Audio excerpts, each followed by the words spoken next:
Thank you so much for all the Telugu film audience అండి.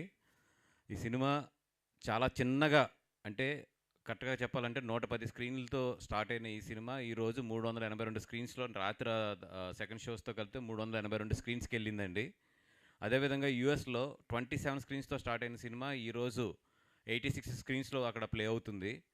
నిజంగా అంటే ఇదంతా కూడా ఒక చిన్న సినిమా అయినా కూడా ఐ మీన్ కంటెంట్ ఉన్నప్పుడు చిన్న సినిమా పెద్ద సినిమా లేదు. ఒక మంచి కంటెంట్ ఉన్న సినిమా ని జనాలు ఎంత బాగా ఎదరకు తీసుకెళ్తారు.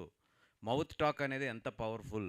అదేవిధంగా ఈ సినిమాకి మౌత్ టాక్‌తో పాటు మా మీడియా మిత్రులందరూ కూడా చాలా బాగా దీన్ని ప్రమోట్ చేశారు. అంటే ఈ సినిమా బావుంది. నిజంగా 100% ఇంత కాంపిటీషన్‌లో వస్తుంది కాబట్టి ఈ సినిమాని బాగా ప్రమోట్ చేయాలని చెప్పి మీరు కూడా భుజం మీద యేసుకొని తీసుకెళ్ళిన విధానం గాని అన్నీ కలిపి ఈరోజు రాత్రికి 11 క్రోర్స్ గ్రాస్ చేసింది ఇంచుమించు. ఇదే కాకుండా ఈరోజు చూసుకుంటే అంటే సెకండ్ వీక్ ఇది మనం చూసుకుంటే సిటీలో చాలా స్క్రీన్స్ మ్యాట్నీ షోస్ చూస్తే 60% 70% ఆల్రెడీ ఫుల్ అయి ఉన్నాయి. నిజంగా ఇదంతా కూడా ప్రేక్షకులందరికీ కూడా మా గీతార్స్ తరఫున నిజంగా ధన్యవాదాలు తెలుపుకుంటున్నామండి. మా మా గీతార్స్ నుంచి వచ్చే ఎట్ మంచి మంచి సినిమాలందరినీ మంచి మంచి సినిమాలన్నీ కూడా మీరు చాలా ప్రోత్సహిస్తారు ఎప్పుడు కూడా. అదేవిధంగా ఆయన కూడా మీరందరూ కూడా భుజాల మీద వేసుకుని ఎదరికి తీసుకెళ్లారు. నేను నిజంగా ఈ ఈ స్టేజ్ నుంచి థ్యాంక్స్ చెప్పుకోవాల్సింది నా మిత్రులందరికీ. ఎస్కేఎన్ గాని, మా ఏలూరు సీను గాని, అదేవిధంగా ఫస్ట్ టైం నాతో పనిచేసాడు వంశీ కాక. తను కూడా మా లాస్ట్ 15 రోజుల నుంచి కూడా మా చెప్పాలంటే నా రూమ్‌మేట్ ఇప్పుడు కాదులెండి. ఆ! మా మా మైక్ స్టార్ ఎస్కేఎన్ అయిపోయిందండి నామం. మా మైక్ స్టార్ ఎస్కేఎన్ వాడు లాస్ట్ 15 రోజుల నుంచి కూడా మొత్తం ఎక్కడ వదలకుండా ఈ సినిమాని నేను ఎంత కాపీ పనుల్లో ఇట్లో ఉన్నా కూడా డైరెక్టర్ గారు నేనుని మొత్తం తన భుజాల మీద వేసుకుని మన ఏలూరు సీన్తో అందరితో కలిపి ఎదరికి తీసుకెళ్ళాడు. నిజంగా మా టీం తరపున అందరి తరపు నుంచి కూడా వాడికి థ్యాంక్స్ చెప్పాలి. ఎందుకంటే తన సినిమాని తను ప్రమోట్ చేసుకుంటాడు. లేదంటే గనక బాగా ఒక స్టేజ్ మీదకెళ్తే మాట్లాడతాడు. ఇయన్నిట్లితో పాటు వాడికెప్పుడు కూడా నేనంటే ఒక పర్సనల్ ఎమోషన్ ఉంటది. ఈరోజు మార్నింగ్ కూడా పాపం ఎక్కడో టైం మిస్ అయితే 9:30కి వచ్చి కూర్చొని నా మీద ఎంత అలిగినా, ఏం చేసినా కూడా ఓపికగా కూర్చున్నాడు. థ్యాంక్ యూ రా ఫర్ థ్యాంక్స్ చెప్పకూడదు బట్ ఓకే. ఆ! ఇది. అండ్ ఇంకొక 1 వీక్ ఈ ఈ మీడియా మిత్రులందరూ కూడా నాకు ఈ సినిమాకి ఇట్లా సపోర్ట్ చేస్తే 2 బెనిఫిట్స్ అండి. ఒకటేంటంటే నా ఫైనాన్షియల్ బెనిఫిట్ ఇయన్నీ పక్కన పెడితే, చిన్న సినిమా ఒక మంచి కథతో ఒక సినిమా తీద్దాము అనుకున్న వాళ్ళందరికీ కూడా ఈ సినిమా చాలా ఇన్స్పిరేషన్ ఇస్తుంది. ఇది గాని మొన్న ఆడిన కమిటీ కుర్రోళ్ళు గాని ఇయన్నిట్ల వల్ల ఏంటంటే మళ్ళీ ఎక్కడో చిన్న హోప్ కోల్పోతున్న కంటెంట్ ఉన్న థియేటర్‌లకి జనాలొస్తారా? రారా? అనే హోప్ కోల్పోతున్న జనాలందరికీ కూడా చాలా మంచి ఇదైతే ఇది ఇచ్చింది. నిజంగా దానికన్నా ఈ 2 సినిమాలు బాగా ఆడాలని చెప్పి నేను కోరుకుంటున్నాను. ఇంకా బాగా ఆడి అందరికి కూడా ఒక గట్టి నమ్మకాన్ని తీసుకురావాలని చెప్పి కోరుకుంటున్నాను. అదేవిధంగా మా నితిన్ గారు 'లక్కీ స్టార్'. 'లక్కీ స్టార్' అనే కన్నా కూడా ఆయన కంటెంట్ జడ్జిమెంట్ అనొచ్చు నిజంగా చెప్పాలంటే. ఎందుకంటే ఇప్పుడే చెప్తున్నారు వాళ్ళ ఫాదర్ రోజుకి 2 సినిమాలు చూస్తారండి? మీకు ఆ! ఆళ్ళ ఫాదర్ రోజుకి 2 సినిమాలు చూడకుండా నిద్రపోరు. అంటే 100% ఆయన అంత సినిమా నాలెడ్జ్ ఉందంటే డెఫినెట్‌గా వాళ్ళ ఇంట్లో ఉన్న జనాలందరికీ కూడా సినిమాల మీద చాలా గట్టి గ్రిప్ నాలెడ్జ్ ఉంటుంది.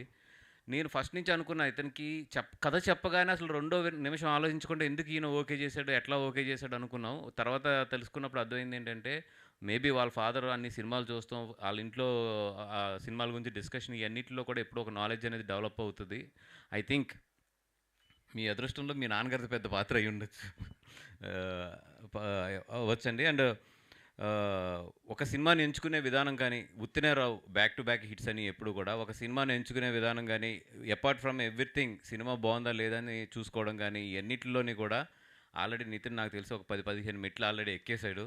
డెఫినెట్‌గా అతని దగ్గర నుంచి అయితే నేను ఫ్లాప్ పడదు అనేది మాత్రం అనుకుంటున్నాను. ఎందుకంటే తనకొక మినిమమ్ ఒక సినిమాకి ఏదైతే ఒక మోర్ దాన్ జడ్జ్‌మెంట్ అన్నిట్లికి కన్నా కూడా సినిమా మీద ఒక కామన్ సెన్స్ అనేది ఒకటి ఉంటుంది. అది మాత్రం 100% నితిన్‌కి బావుంది కాబట్టి తన దగ్గర నుంచి అయితే ఫ్లాప్, డిజాస్టర్‌లు అయితే మాత్రం రావనే చెప్పి కోరుకుంటున్నాను.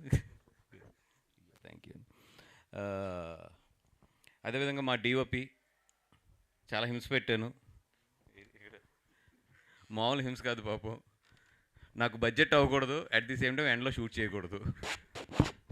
ఎట్లా సార్ కాపురం జరగకూడదు, పిల్లడు పట్టాలన్నట్టు.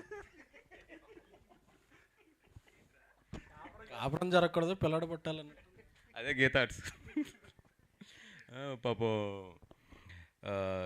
మన నా హింసని, డైరెక్టర్ గారి హింసని మొత్తం బరాయించి, నిజంగా అంటే ఒకటే అడిగాం డైరెక్టర్ గారికి, గుర్తుందో లేదో, ఆయన అడిగింది ఏంటంటే, ఇది చూస్తుంటే ఒక వర్షాకాలంలో ఒక నెల రోజుల పాటు 2 నెలల పాటు వర్షం జరుగుతుంటే, ఒక చిన్న అలా మబ్బులో ఉంటే హ్యాపీగా ఉండాలి ఈ సినిమా అన్నారు. నిజంగా ఈ సినిమా డిఐ చూస్తే కనుక మీకు ఎప్పుడు చూసినా ఎండ అనేది ఎక్కడా కనపడదు. ఒక చిన్న మబ్బులోనే, ఒక మబ్బు వాతావరణంలోనే సినిమా జరుగుతున్నట్టు కనబడుతుంది. ఆ కష్టం అంతా కూడా డిఓపిదే మొత్తం. ఈవెన్ నేను ఫస్ట్ థియేటర్కి వెళ్ళే వరకు కూడా డిఐ కాపీ చూడలేదు నేను, తన మీద ఉన్న నమ్మకం కొలిది. 100% నేనేమనుకున్నానో దానికన్నా కూడా చాలా, మేము ఏమనుకున్నామో దానికన్నా కూడా చాలా బాగా డెలివరీ చేశారు తను. Thank you. ఇది అండ్ మా అర్షద్ రామిరియాల్ గారు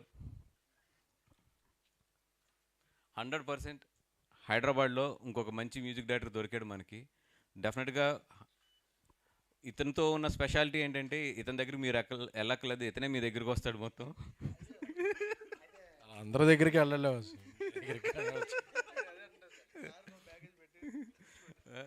నిజంగా చెప్తున్నాను, హ్యాపీగా మా మా ఇంట్లోనో లేకపోతే అంటే మన ఆఫీస్లోనో కూర్చొని ఒక మంచి మ్యూజిక్ని తయారు చేసుకోవచ్చు నిజంగా. ఎందుకంటే చాలామంది రికార్డింగ్ అంటే ఎక్కడెక్కడికో తీసుకెళ్ళి ఏదేదో అంటారు, అదేమీ లేకుండా ఆగరదు, చక్కగా ఎక్కడన్నా సరే ఓ మ్యూజిక్ని క్రియేట్ చేయొచ్చు అని చెప్పి మాత్రం తన దగ్గర నుంచి చాలా నేర్చుకున్నాను నేను. Thank you Arshad, and all the best. అది మా ఆటగాడు, మా పోటుగాడు.